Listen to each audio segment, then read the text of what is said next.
आशिषित शरदको चाड, छाप्रोबासको चाड पवित्र सभा आएको छ। चाडको आशिष प्रशस्त पाउनुहोस् भन्ने चाहन्छु।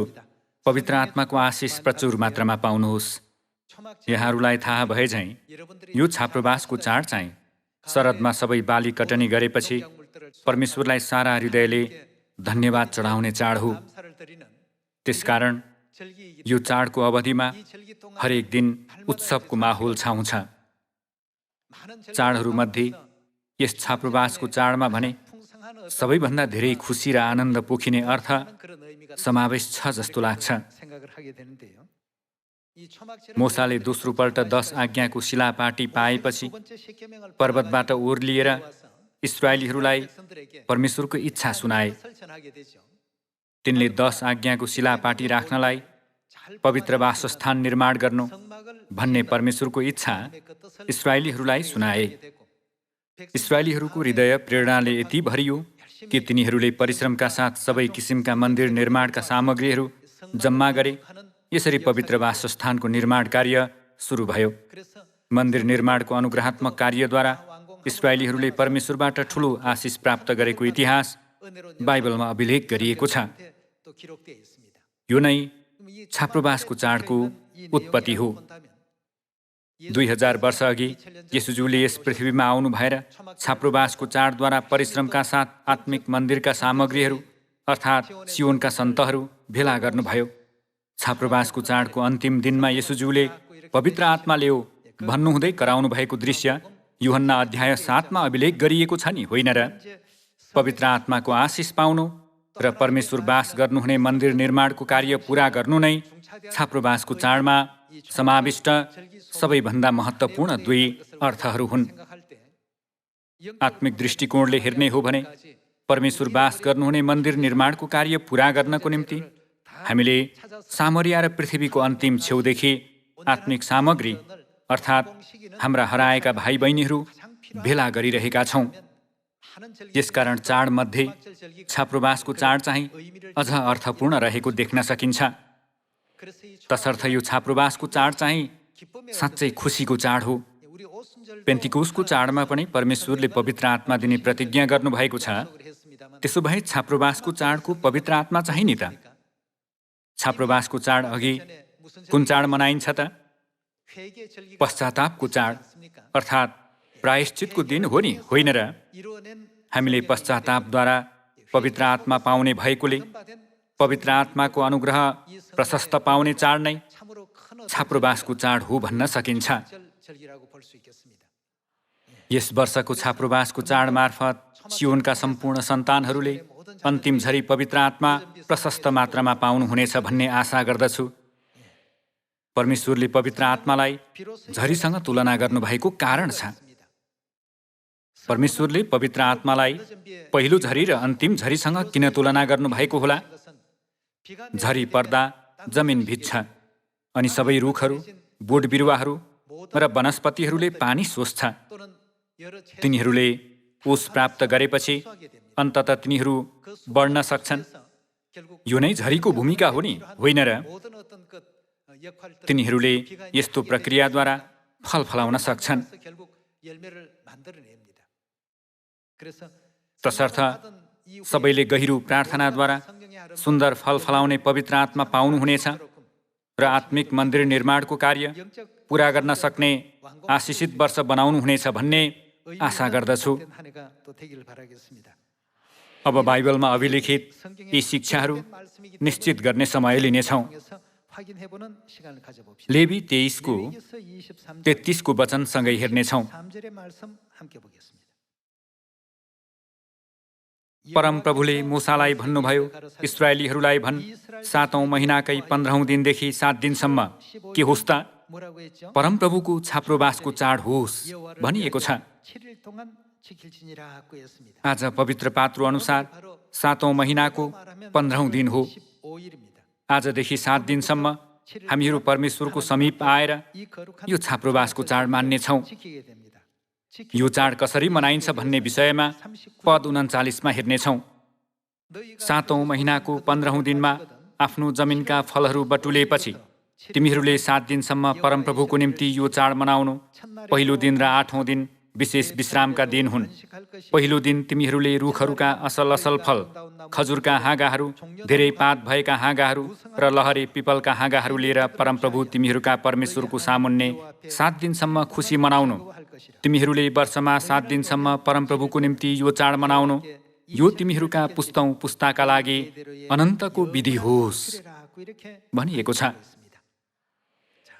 तिनीहरूले रुखहरूका असल असल फल, खजुरका हाँगाहरू, धेरै पात भएका हाँगाहरू र लहरे पिपलका हाँगाहरू ल्याएर मन्दिरका चोकहरूमा र छानामा बिछ्याउँथे। यसरी तिनीहरूले छाप्राहरू बनाएर परमेश्वरको सामुन्ने 7 दिनसम्म खुसी मनाउँथे। यो चाड नै आज हामीले मानिरहेको छाप्रोबासको चाड हो। मैले अघि नै भने जस्तै पवित्र वासस्थान निर्माण कार्यको सम्झनाको निम्ति परमेश्वरले तयार पार्नु भएको चाड नै यो छाप्रोबासको चाड हो। अब 3500 वर्ष अघिको इतिहासलाई फर्केर हेर्दै छाप्रोबासको चाडको उत्पत्तिको बारेमा प्रस्थान अध्याय 35मा निश्चित गर्नेछौँ।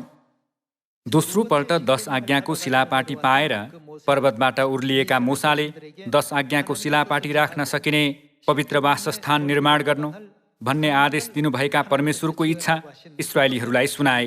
प्रस्थान अध्याय 35 पद 20मा हेर्नेछौँ। तब इस्राएलका सारा समुदाय मूसाका सामुबाट विदा भए, जस जसका हृदय प्रेरणाले भरिए र जसका मन इच्छुक भए। तिनीहरूले भेट हुने पालको काम, त्यसका सबै सेवाका काम र पवित्र पोसाकको निम्ति परमप्रभुको लागि भेटी ल्याए भनिएको छ। त्यस दिनदेखि तिनीहरूले मन्दिर निर्माणका सामग्रीहरू एक एक गर्दै जम्मा गर्न थाले। पद 22मा राजी खुसी मन भएका पुरुष र स्त्री दुवैले सबै किसिमका सुनका गहना ल्याए, पिन, कुण्डल, औँठी र सिङ्गारका सामानहरू। तिनीहरूले आफ्ना सुन परमप्रभुलाई डोलाउने भेटीको रूपमा चढाए, जससँग निलो, बैजनी, रातो धागो, मसिनो सुती कपडा, बाख्राका भुत्ला, रातो रङरङ्गाएका भेडाका छालाहरू र सिलका छालाहरू थिए, ती ल्याए। यसरी तिनीहरूले पवित्र वासस्थान निर्माण कार्यमा आवश्यक पर्ने सबै कुराहरू जम्मा गर्न थाले। केही स्त्रीहरूले चाहिँ आवश्यक पर्ने कुराहरू बनाए। यसरी तिनीहरूले लगातार सामग्रीहरू जम्मा गरेको देख्न सकिन्छ। पद 25देखि लगातार हेर्नेछौँ। आफ्ना हातले काटेका निलो, बैजनी, रातो धागो र मसिनो सुती कपडा हुने निपुण स्त्रीहरूले ती ल्याए। राजी खुसीसँग गर्न चाहने र दक्षता भएका स्त्रीहरूले बाख्राका भुत्ला काटे। नायकहरूले एपोद र छाती पातामा जड्नका निम्ति आनेक्स र अरू मणिहरू ल्याए। बत्ती, अभिषेक गर्ने तेल र सुगन्धित धूपको निम्ति मसला र तेल ल्याए। परमप्रभुले मूसाद्वारा आज्ञा गर्नुभएका सबै कामका निम्ति मनमा इच्छुक भएका इस्राएलीहरूका हरेक स्त्री र पुरुषले राजी खुसीका भेटी ल्याए भनिएको छ। सबैले खुसी मनद्वारा पवित्र वासस्थान निर्माणका लागि आवश्यक पर्ने सामग्रीहरू जम्मा गर्न थाले। 36 को 1 मा हेर्नेछौँ। यसैले बजलेल, ओहोलियाब र प्रत्येक निपुण मानिस जसलाई यो पवित्र स्थान बनाउने काम गर्न परमप्रभुले ज्ञान र दक्षता दिनुभएको छ, तिनीहरू सबैले परमप्रभुले आज्ञा गर्नुभए अनुसार काम गरून्। तब बजलेल, ओहोलियाब र परमप्रभुले दक्षता र काम गर्नलाई प्रेरणा दिनुभएका सबै मानिसहरूलाई मूसाले बोलाए। इस्राएलीहरूले पवित्र स्थानको निर्माण कार्यको निम्ति जे ल्याएका थिए, ती सबै भेटी तिनीहरूले मूसाको हातबाट लिए। मानिसहरूले बिहानै पिच्छे स्वेच्छाले अरू पनि भेटी ल्याउँथे। पवित्र स्थानका काम गर्ने सबै निपुण मानिसहरू आफ्नो काम छोडेर मूसा कहाँ आए र तिनीहरूले मूसालाई भने, परमप्रभुले बनाउनलाई आज्ञा गर्नुभएको कामको निम्ति चाहिएको भन्दा पनि औधी ज्यादा सामानहरू मानिसहरूले ल्याउँदैछन्। तब मूसाले आज्ञा गरे र तिनीहरूले छाउनीभरि यो घोषणा गर्न लागे, पवित्र स्थानका भेटीको निम्ति अब कुनै पुरुष वा स्त्रीले अरू केही थोक नबनाओस्। यसरी मानिसहरूलाई अझै सामान ल्याउन मनाही गरियो, किनकि निर्माण कार्यको निम्ति तिनीहरू कहाँ चाहिएको भन्दा ज्यादा सामान थियो भनिएको छ। यसरी परमेश्वरले 10 आज्ञाको शिलापाटी राख्न सकिने पवित्र वासस्थान निर्माण गर्ने उहाँको इच्छा इस्राएलीहरूलाई सुनाउनुभयो। सबै इस्राएलीहरूले आफ्नो पाप र अधर्म क्षमा गरिदिनु भएका परमेश्वरको अनुग्रहप्रति धन्यवादी हुँदै पवित्र वासस्थानको निर्माण सामग्रीहरू प्रशस्त मात्रामा लिएर आए। तिनीहरूले चाहिएको भन्दा ज्यादा सामग्रीहरू ल्याएका हुनाले तिनीहरूलाई अझ बढी सामग्रीहरू ल्याउन मनाही गरियो। इस्राएलीहरूले छाप्रोबासको चाडमा खजुरका हाँगाहरू, मेहदी र लहरे पिपलका हाँगाहरू ल्याएर मन्दिरका चोकहरूमा र छाप्राहरूको छानामा बिछ्याउँथे। इस्राएलीहरूले छाप्राहरूमा बस्दै अनि पवित्र वासस्थानको निर्माण कार्यको सम्झना गर्दै मनाएको चाड नै यो छाप्रोबासको चाड हो। यसरी तिनीहरूले औधी ज्यादा सामग्रीहरू ल्याएका हुनाले मोसाले तिनीहरूलाई अझ बढी ल्याउन मनाही गरे। यस अन्तिम सुसमाचारको कार्यमा पनि अब रोक्नुहोस् भनेर सबै कार्य रोकिने त्यस्तो अगमबाडीगत घडी आउनेछ। हामी नहेमिया अध्याय 8 मा हेरौँ। अध्याय 8 को 13 मा महिनाको दोस्रो दिनमा परिवारका मुख्य मानिसहरू, पुजारीहरू र लेवीहरूका साथमा व्यवस्था अध्ययन गर्न शास्त्री इजराको सामुन्ने भेला भए। व्यवस्थामा 7औं महिनाका चाडको बेला छाप्रोमा बस्नुपर्छ भन्ने मोसाद्वारा परमप्रभुले आज्ञा गर्नुभएको कुरा र आफ्ना सबै सहरभरि र यरुसलेममा तिनीहरूले यही कुराको घोषणा गर्नुपर्छ भन्ने कुरा पनि तिनीहरूले भेट्टाए। डाँडाहरूमा गएर भद्राक्ष र जङ्गली भद्राक्ष, मेहदी र खजुरका हाँगा र अरू पात भएका हाँगाहरू छाप्रा बनाउन ल्याओ जस्तै लेखिएको छ। यसैले मानिसहरू गएर हाँगाहरू ल्याए र हरेकले आफ्नो घरको छाना र आँगनमा र परमेश्वरको भवनका चोकहरूमा र पानी ढोकाका सामुको चोक र एफ्राइमका ढोकाको चोकमा पनि आफ्नो निम्ति छाप्रो बनाए। निर्वासबाट आएका सबै समुदायले छाप्रो बनाएर तिनमा बसे। नुनका छोरा यहोसुको पालोदेखि त्यस दिनसम्म यो उत्सव इस्राएलीहरूले यसरी मनाएका थिएनन् अनि तिनीहरूको आनन्द असाध्य ठुलो भयो। पहिलो दिनदेखि पछिल्लो दिनसम्म दिनहुँ एज्राले परमेश्वरका व्यवस्थाको पुस्तक पढे। तिनीहरूले 7 दिनसम्म यो चाड मनाए र 8औं दिनमा विधि अनुसार पवित्र सभा थियो। नहेमियाको समयमा पनि यसरी नै छाप्रोबासको चाड मनाइएको कुरा बाइबलमा अभिलेख भएको देख्न सकिन्छ। परमेश्वरले इस्राएलीहरूलाई खजुरका हाँगाहरू, मेहदी र लहरे पिपलका हाँगाहरू जस्ता विभिन्न किसिमका रुखका हाँगाहरू ल्याएर परमेश्वरको मन्दिरका चोकहरू र छानामा राखी यो चाड मान्न लगाउनु भएको कारण छ। रुखले मानिसहरूलाई सङ्केत गर्दछ। त्यसै गरी मन्दिर निर्माणको लागि चाहिने सामग्रीहरूले पनि मानिसहरूलाई नै सङ्केत गर्दछ भन्ने कुरालाई हामी यर्मियाको पुस्तकमा निश्चित गर्न सक्छौँ। 5 को 14 को वचन हेर्ने हो भने, यसकारण सर्वशक्तिमान परमप्रभु परमेश्वर यसो भन्नुहुन्छ, ती मानिसहरूले यस्ता कुरा भनेका हुनाले म मेरो वचन तेरो मुखमा आगो र यी मानिसहरूलाई चाहिँ के तु ल्याउनेछु भन्नुभएको छ त? भस्म हुने दाउरा तु ल्याउनेछु। यहाँ उल्लेखित सबै किसिमका दाउराहरूले मानिसहरूलाई सङ्केत गर्दछ। फेरि भन्नुपर्दा रुखले मानिसहरूलाई सङ्केत गर्दछ। हामीले केही समय अघि प्रस्थानको पुस्तकमा हेरेको मन्दिर निर्माणका सामग्रीहरूले पनि मानिसलाई नै सङ्केत गर्दछ। तसर्थ रुख र मन्दिर निर्माणका सामग्रीहरू दुवैले मानिसलाई जनाउँछ। येशूज्यूले प्रचारद्वारा मन्दिर निर्माणका सामग्रीहरू अर्थात् हाम्रा हराएका भाइ बहिनीहरू खोज्न सकिने कुरा देखाइदिनु भएको छ। इस्राएलीहरूले परमेश्वरलाई मन्दिर निर्माणका सामग्रीहरू अर्पण गरे जस्तै हामीले पनि छाप्रोबासको चाडद्वारा हाम्रा हराएका भाइ बहिनीहरूलाई खोजेर परमेश्वरलाई आत्मिक सामग्री अर्पण गर्न सक्छौँ। त्यसैले छाप्रोबासको चाडमा यो मिसनलाई पुरा गर्न सक्ने कार्य भनेको नै प्रचार भेला हो। 2000 वर्ष अघि येशूज्यू यस पृथ्वीमा आउनुहुँदा उहाँले छाप्रोबासको चाडको अन्तिम दिनसम्म प्रचार गर्नु भएर हामीलाई उदाहरण देखाइदिनु भयो। त्यो नै उहाँले छाप्रोबासको चाडको अगमबाडीलाई पुरा गर्नुभएको दृश्य हो नि, होइन र? पुरानो करारका यी सबै व्यवस्थाहरूले नयाँ करारको समयमा ख्रिस्टले यस पृथ्वीमा आउनु भएर गर्नुहुने कार्यहरूलाई छायाको रूपमा देखाएको छ।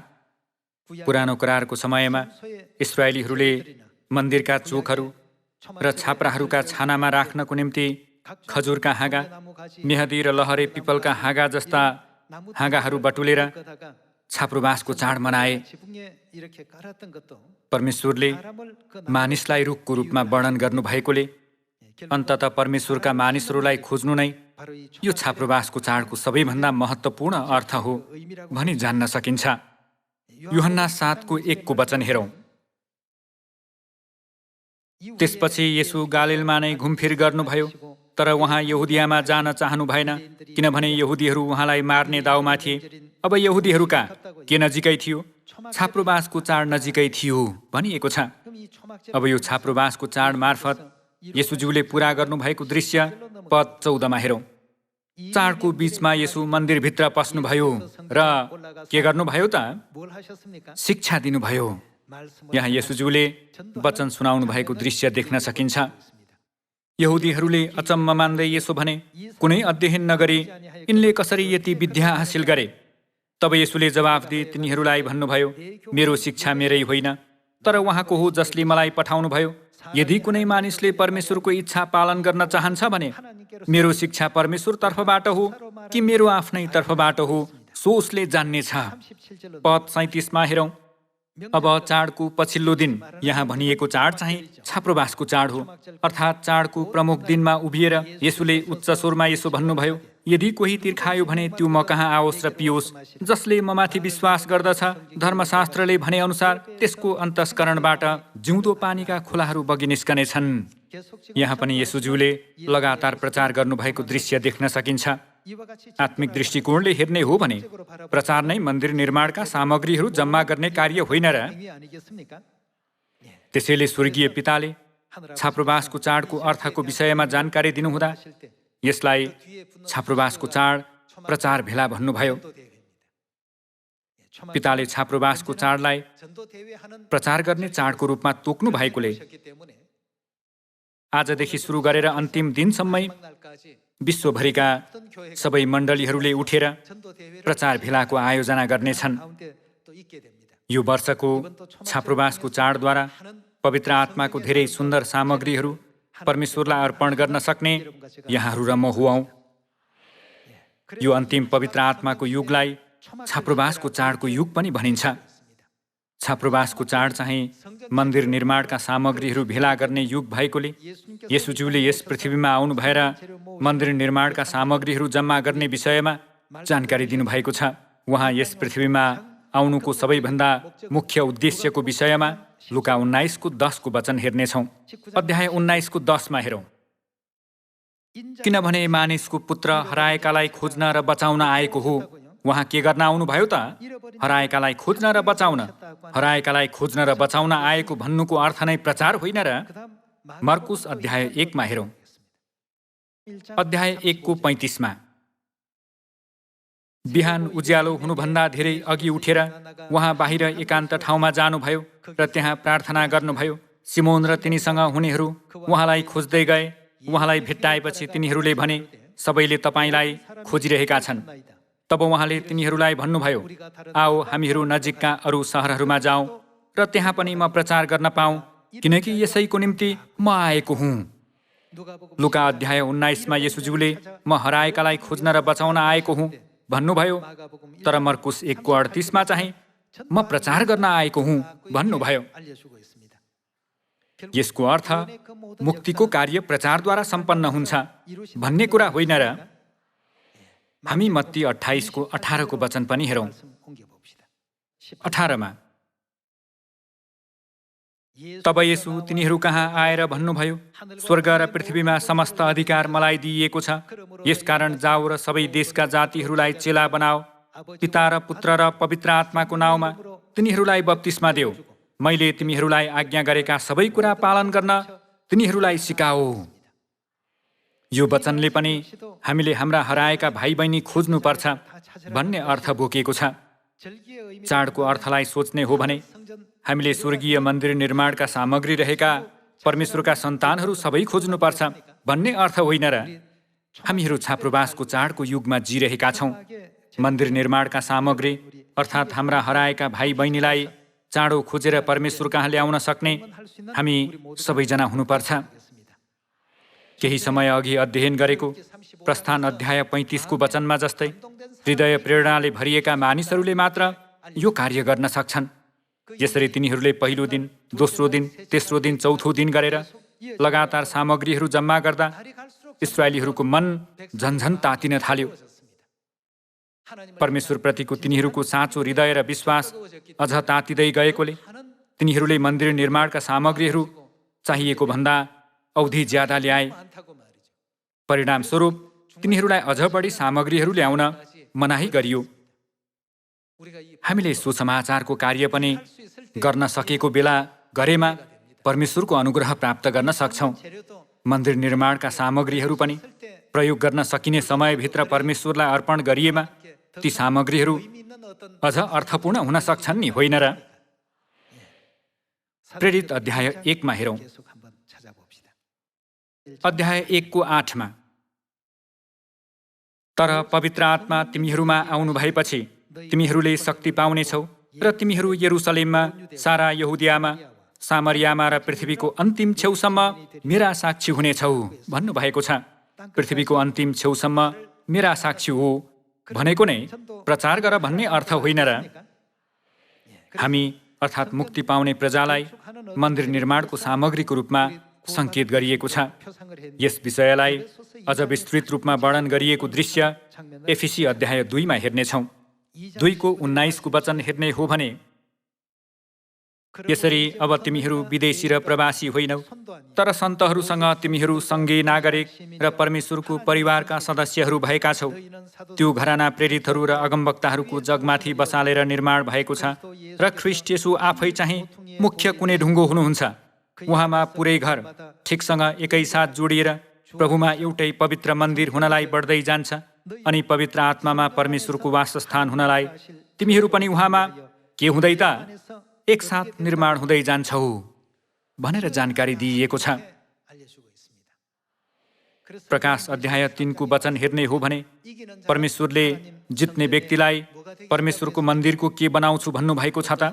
कोही स्तम्भ हुन्छन् भने कोही दलिन हुन्छन्, कसैले झ्यालको भूमिका निर्वाह गर्छन् भने कसैले छानाको भूमिका निर्वाह गर्छन् अनि कसैले चाहिँ जगको विभिन्न भागको भूमिका निर्वाह गर्छन्। हामी परमेश्वरको वासस्थान हुनलाई अर्थात् मन्दिर हुनलाई यसोभित्र एकसाथ निर्माण हुँदै जान्छौँ भनिएको छ। त्यसैले हाम्रा हराएका भाइ बहिनीलाई चाँडो खोजेर अति भेट्न मन लागेको हाम्रा स्वर्गीय पितालाई ग्रहण गरी अनन्त स्वर्गीय राज्य फर्केर जान सक्ने त्यो आशिषित दिन चाँडै आओस् भने प्रार्थना गर्दछु। हामीले आफ्नो शक्तिद्वारा यो कार्य गर्न सक्दैनौँ। त्यसैले हामीले परमेश्वर, मलाई स्वर्गको शक्तिको खाँचो छ भन्दै अन्तिम झरी पवित्र आत्माको आशिषको निम्ति बिन्ती गर्नुपर्छ।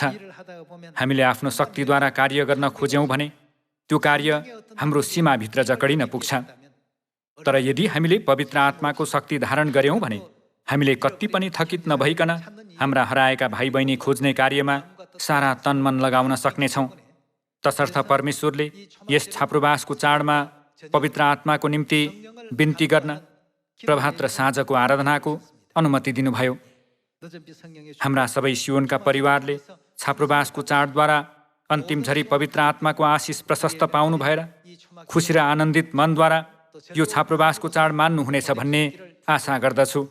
सुन्दर दाना फलहरू धेरै फलाउने र पवित्र आत्माको आशिष पनि प्रशस्त पाउने अनुग्रहात्मक शरदको चाड होस् भन्ने कामना गर्दै आजको प्रवचन समाप्त गर्दछु। धन्यवाद।